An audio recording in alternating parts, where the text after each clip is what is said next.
Hello, everyone, and welcome to Cloud Wars Live, where we explore today's digital revolution by speaking with business executives and thought leaders who are changing how the world lives, works, plays, learns, and dreams. Our guest today is Will Grannis, Director of the Office of the CTO at Google Cloud. And this is also one of the episodes in our series called the Cloud Wars Top 10 Executive Insights. And today we'll get to talk with Will a little bit about some of the strategies that Google Cloud is bringing to bear in the marketplace. Will, thanks so much for joining us. It's great to be here. So, Will, there's lots going on at your company these days, right? Thomas Curran's been in a few months picking up with a lot of the huge momentum you folks have had, really looking to build up not just the key technological capabilities the company has, but also on the go-to-market side. So could you give a broad view, Will, where you see things right now for Google Cloud, and as far as your interactions with customers and just sort of how they're looking at the world these days and what you're trying to bring to them to help them achieve their goals? Sure. Well, thanks, Bob. It's a real pleasure to be here. And it's an exciting time in Google, and it's an exciting time in Google Cloud. And there are a couple of reasons for this. One is I think Thomas has articulated pretty clearly, and even Sundar in the recent earnings announcement, is that Google is on the move in cloud.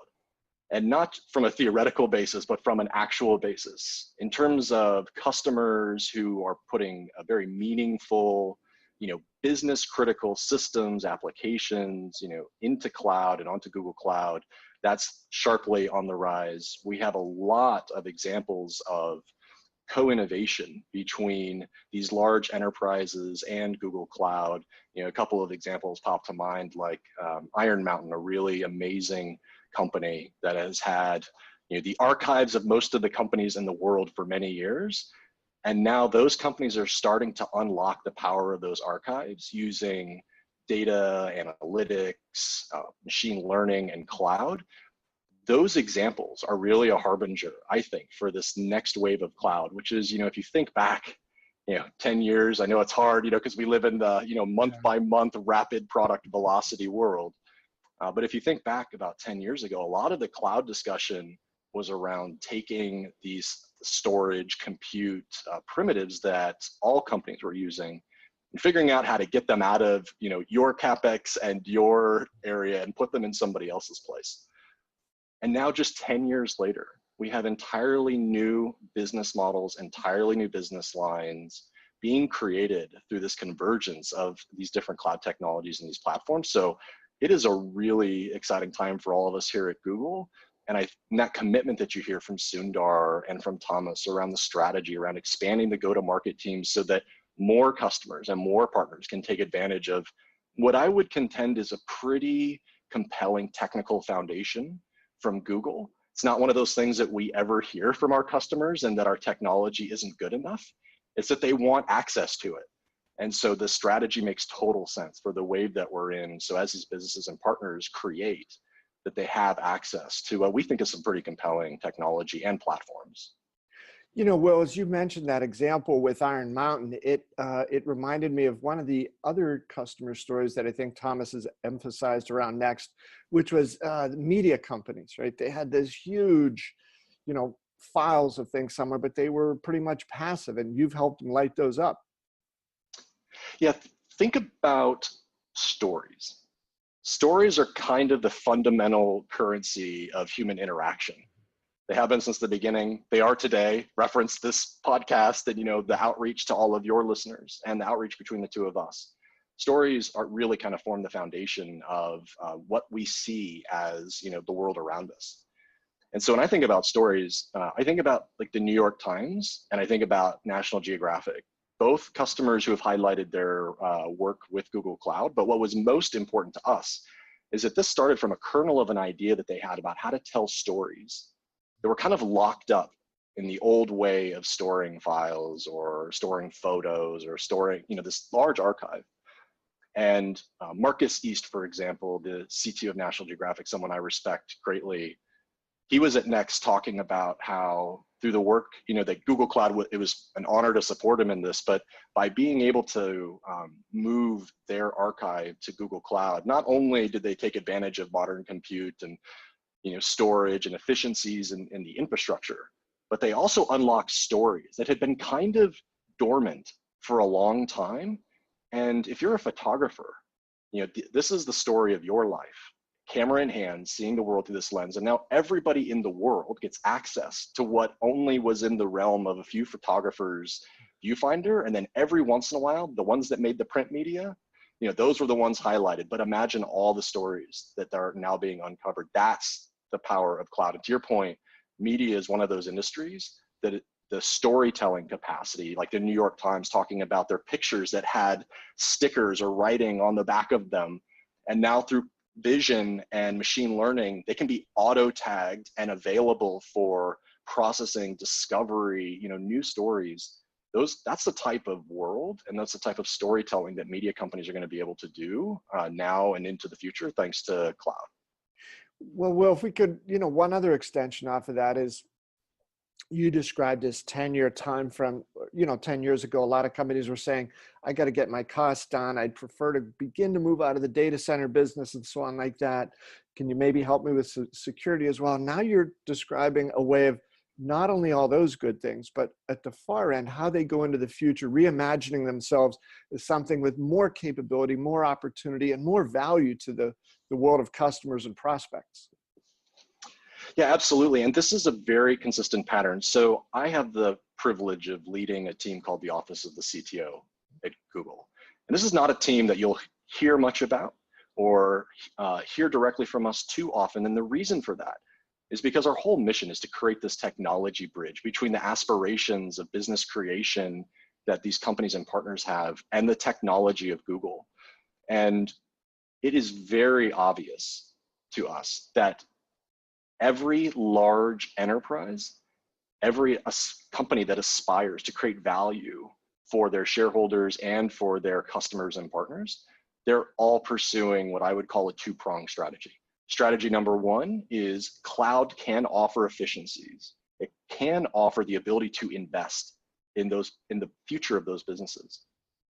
Two, it can enable those future businesses with sustainable business models that would not have been feasible before. In that Iron Mountain example, Iron Mountain had that concept for a while about how to take their archive, right? Their archives, global archives, and make them discoverable, get them to a place where, if you think about any process from e-discovery in legal to routine reviews of contract documents, now with this rich set of metadata and this rich archive, they're now able to create this business, but they couldn't create that business if they had to go invest in a bunch of infrastructure up front and then bet their personal, careers, bet their, company on, this innovation that was yet to be proven out. And so in a lot of ways, what we're seeing with this dual track is that the value realization of cloud infrastructure is the jet fuel for these future businesses, but the economics have to work, right? And now the economics are starting to work for some of these large scale distributed patterns. It's like, think about machine learning in general. 20, 30, 40, 50 years ago, the concepts that we talk about in deep neural networks and machine learning today, the foundations of those ideas are 50 years old. But it's only when you can get the computation down to an economic rationality point.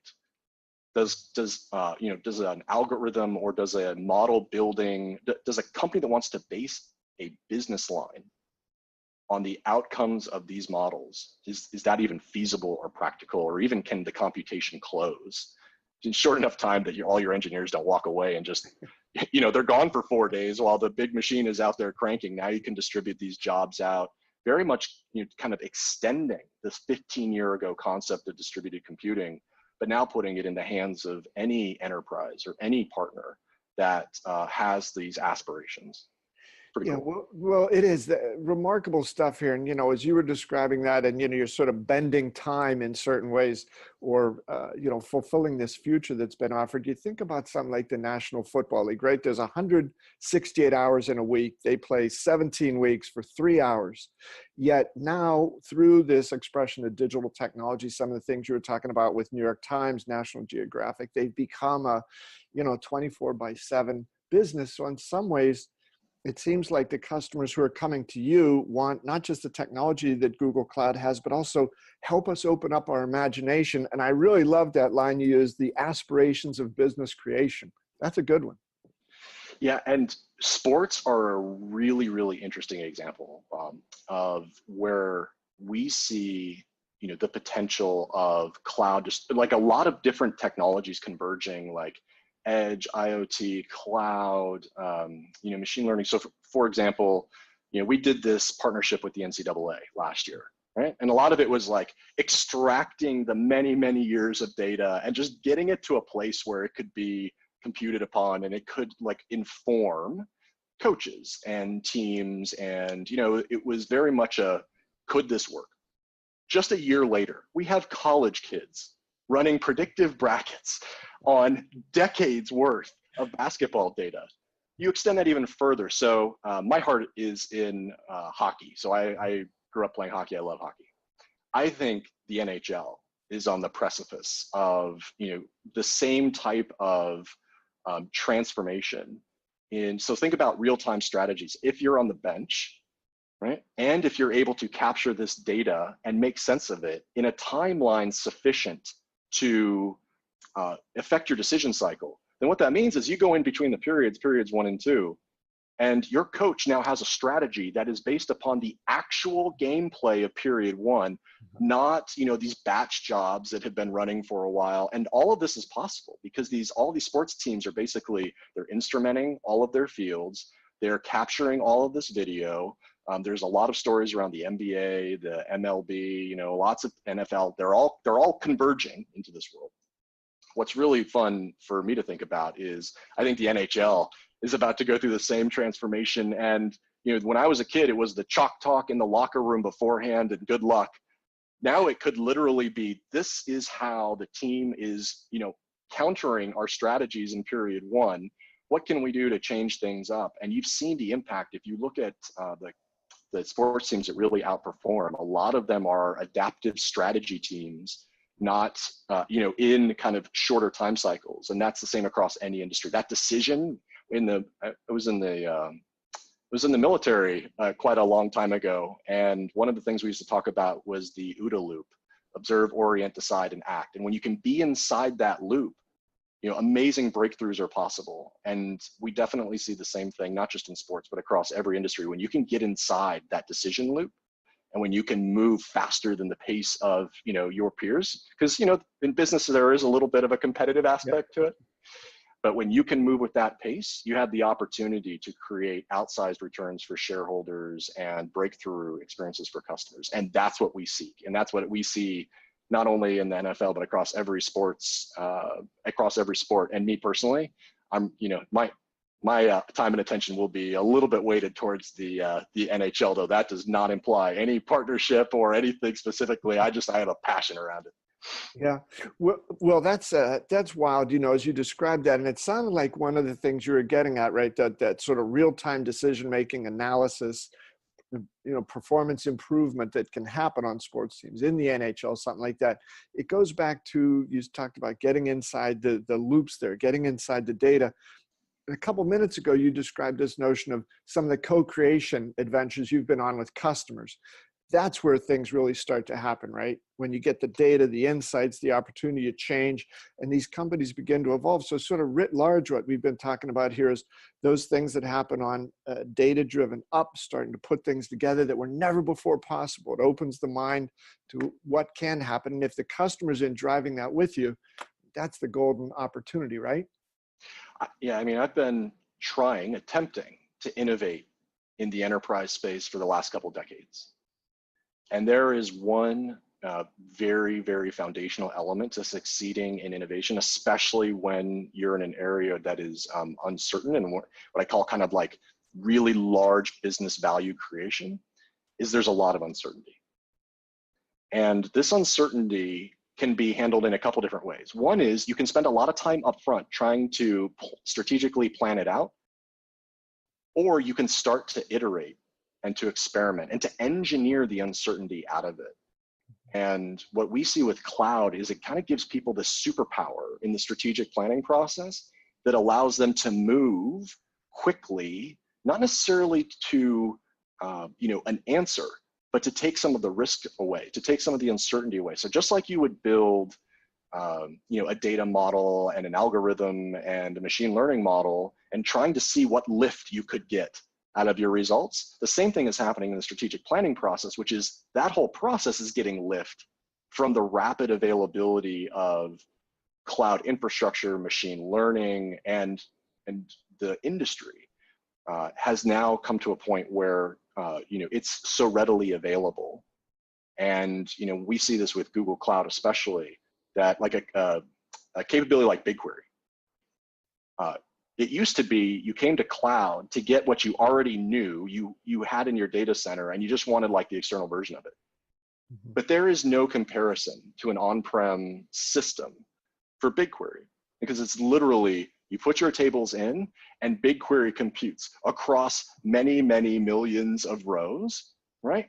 And it just runs the computation for you without you having to do a bunch of infrastructure movements or like warn the other teams that no one's allowed to submit a query for the next 3 weeks because we're going to run all the computers. And that's a big part of this evolution as well, which is cloud is now opening up capabilities that are only possible in cloud, right? Whereas in the past, a lot of it was just like replicate my functionality.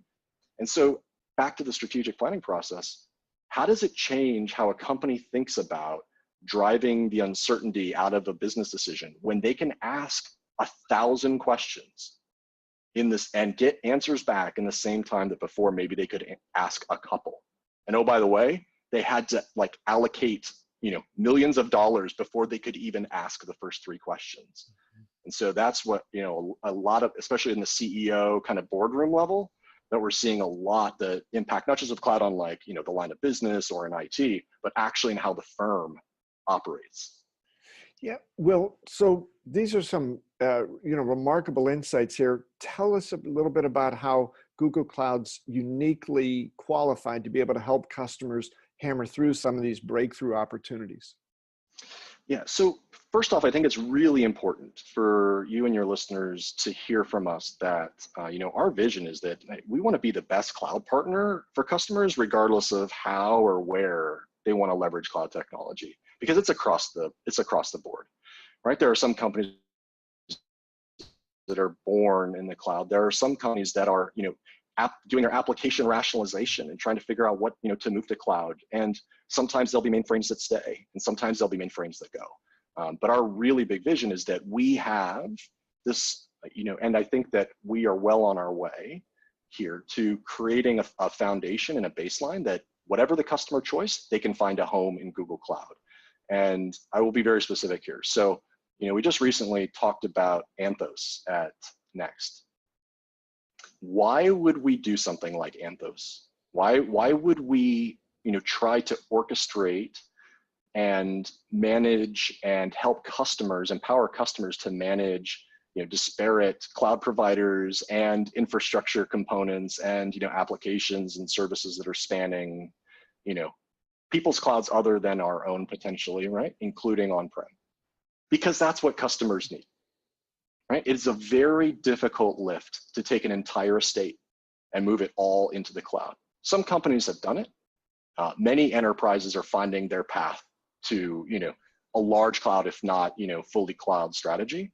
So it's just a business reality that we have to be able to offer this. The good news is that we have a lot of the foundational pieces in place. The better news is that we've been developing them out in the open. So Istio and Kubernetes and a lot of the foundational technologies, Knative, that are embedded within Anthos, they're not some mystery, secret proprietary stuff that no one ever gets to see or understand. We're actually building it in the community, because if you believe in this strategy, if you believe in the, help customers find a path, then you have to start the education, the training, the outreach, the developer awareness. You have to start that way ahead of time. So by developing in the open, it's literally the only way to make a strategy like that work. And I think Google has a really strong, and I know Google has a really strong history of open source, developing novel concepts in the open for how to compute, and then sharing that with the world, and then supporting it through thick and thin And that's how you get the TensorFlows, the Kubernetes, the Istios, these really big foundational pieces for compute. So absolutely number one for us is this flexibility, right? So that businesses can deploy the way they want to deploy, right? And we will always be there to help them through whatever pattern that takes. And that's like a big, so it's all connected, right? So that's the technology, a little bit more of the technology strategy, but on the business side, this is why we have to have partners, right? Have a great experience with Google. So when Deloitte says we're their fastest growing billion-dollar business as Google Cloud, right? There's a reason for that, because we include them in the business planning, the architecture, the business model, the returns, right? And so if you're an enterprise company and a lot of your concerns have been around like managing vendors and getting them to work together, which has been a real pain, having not lived in Google my entire career and having been on the enterprise side and deploying technology and products, a big part of being a CTO of a public company is getting technology vendors to work together, right? Google is offloading a lot of that heartache. And if you look at the open source vendors, right? So for example, Confluent and Kafka, there are a lot of companies who have Kafka in their architecture.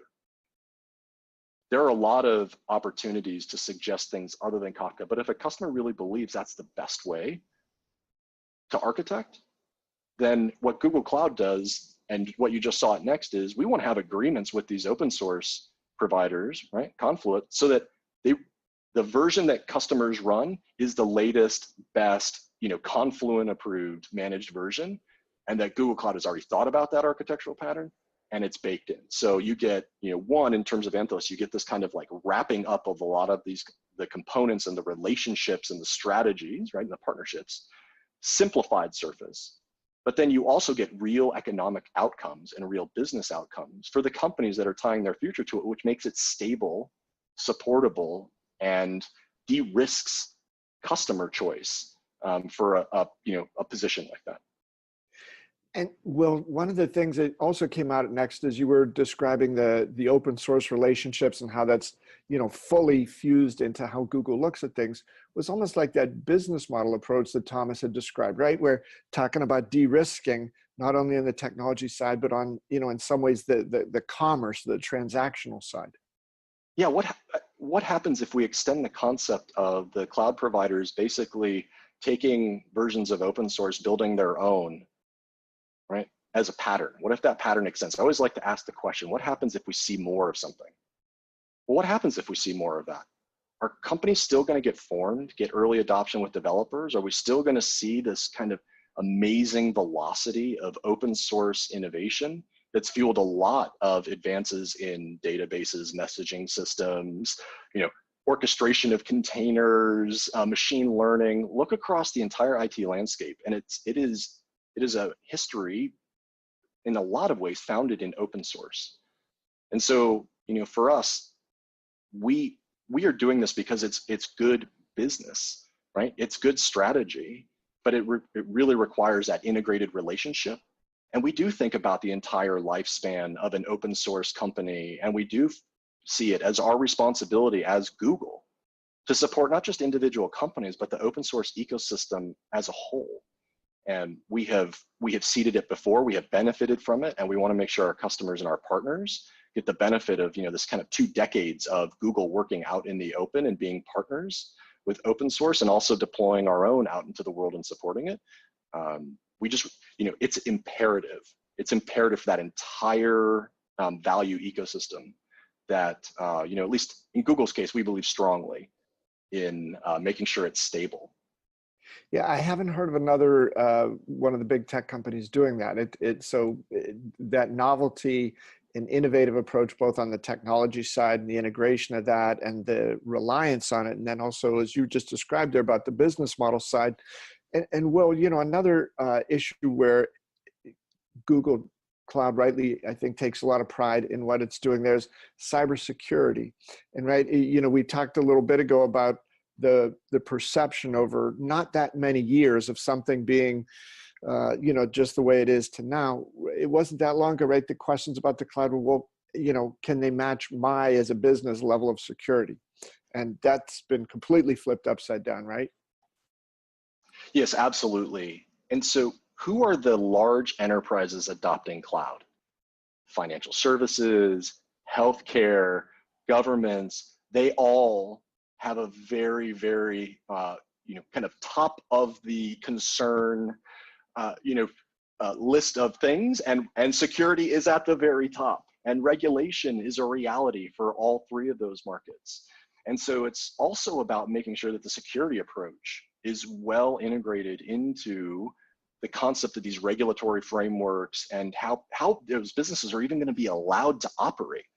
And so you have probably observed a high velocity of investment and progress from Google Cloud specifically around certifications, accreditations, regulatory approvals. What I think is even more interesting than that is that there's a very clear and consistent pattern and philosophy that you can pull out of our activity around the ability for customers to take out their data with simple, easy to use, understandable tools. The ability, we piloted the transparency report, right? So if someone wants to access your data, there's a log generated. So let's say a customer says, hey, we want support to come help us with this thing that we have. Now, granted, we hope that doesn't happen too often, right? Because we like cloud to be an awesome experience, but every once in a while, Bob, it does happen that we get a support ticket.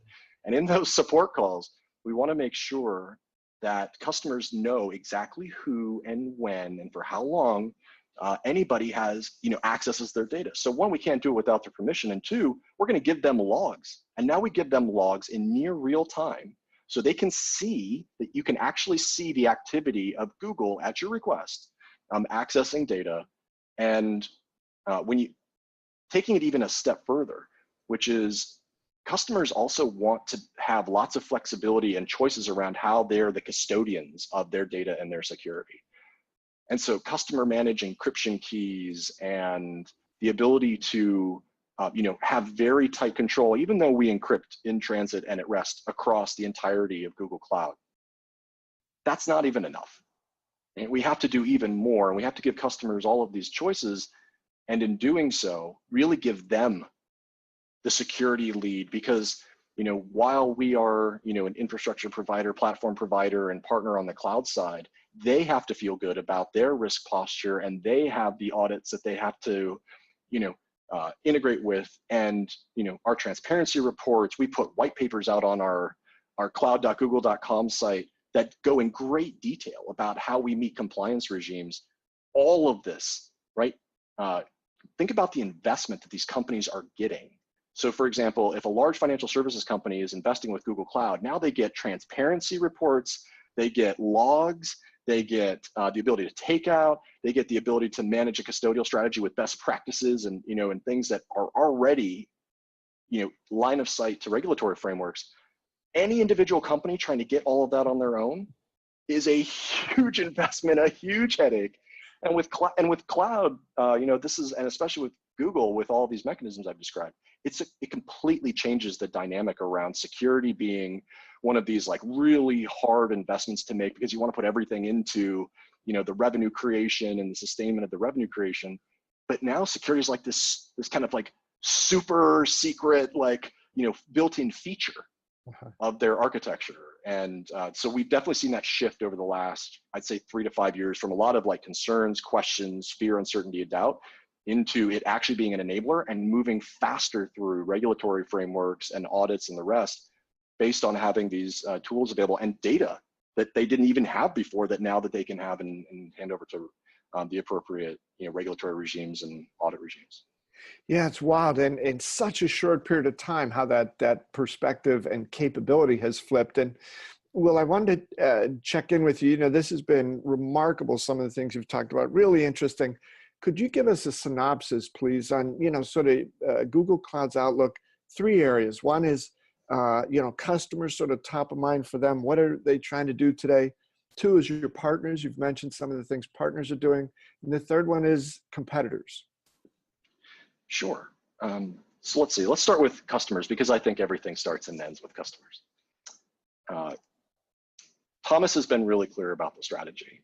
And the #1 element on the strategy is he wants to make sure that customers can take advantage of all these benefits that we've been talking about from Google Cloud. And so #1 on the strategy is making sure that our go-to-market team and the team that interfaces primarily with customers is, and I think today already a world-class team, but has the world-class reach that we really need, and that our customers are asking us for, right? This is a demand pull from the customer side.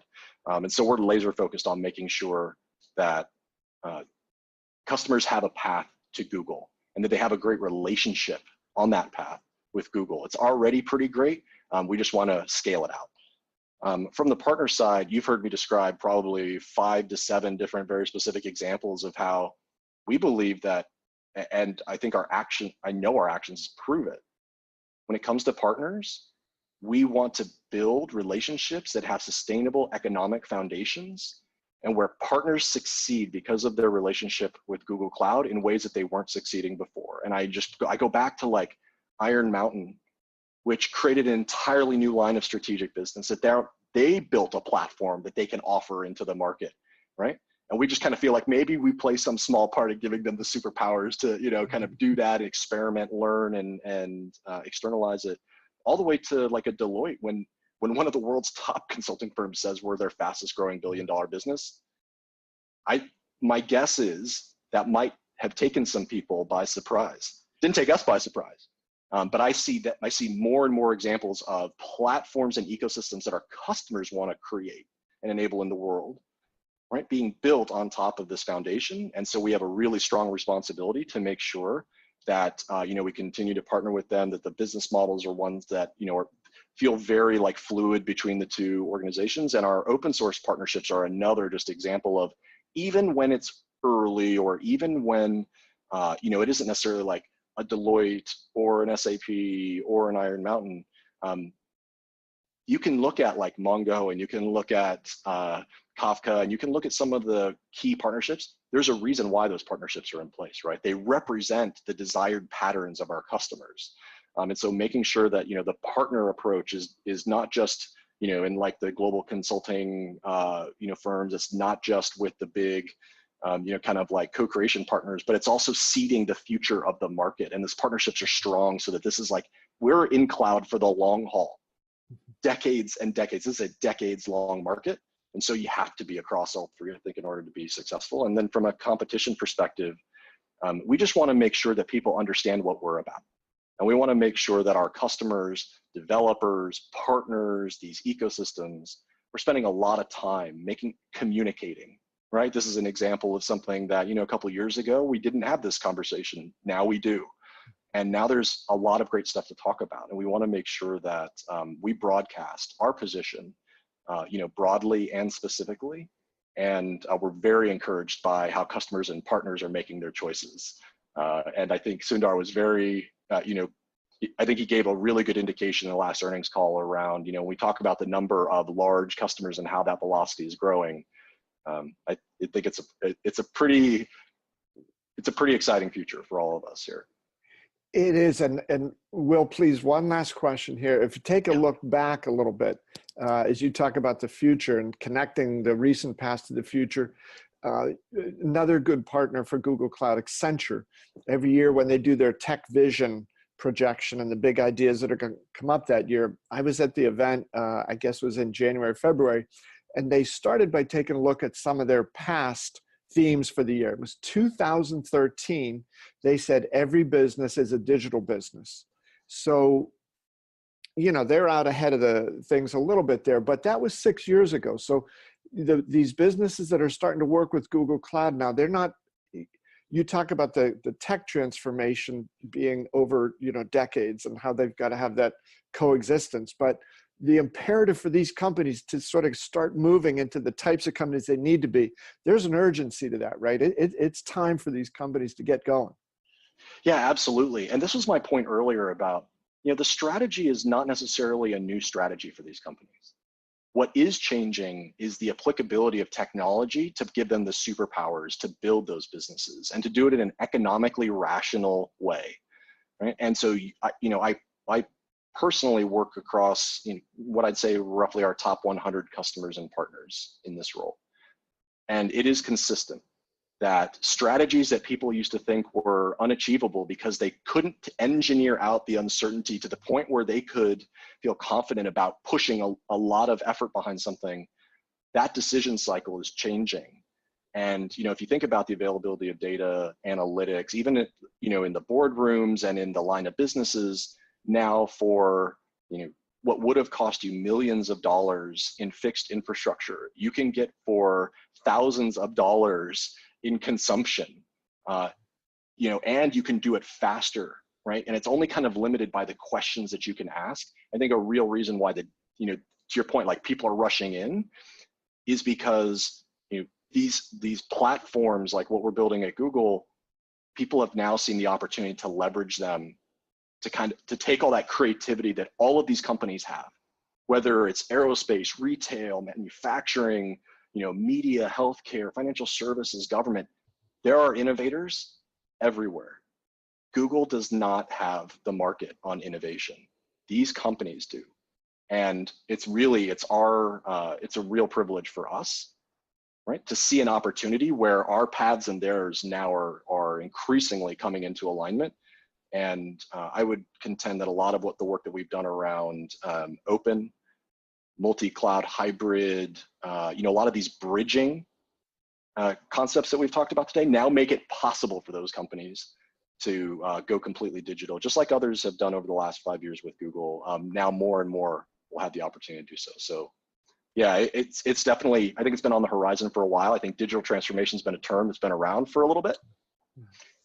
But now the reality of the platforms and the reality of the services and products that are available make digital transformation something that doesn't require the huge investments up front in order to achieve. And by de-risking it, you're now inviting more people in.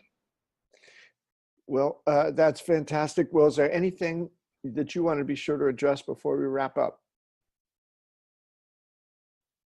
No, I think from my perspective, and being a part of this function that again works with kind of our top customers and partners, what's really exciting is that list keeps getting bigger and bigger and bigger, and it's forcing my team to get more stretched and thin and stretched and thin. And I think that that's actually the natural order of things, which is I think we're past the early-ish days of cloud question mark, and now we're in the days of cloud exclamation mark, to your point. And now it's about the sustainability of the relationships, the business models, the economics, the competitive element that's within each of these industries and across industries. And it's really exciting to watch companies move from digital transformation as a concept to actually building their own platforms and their own ecosystems to win in the market. And so we're just really thrilled and privileged to be a part of that journey. And it's been really great hanging out with you here for a little while.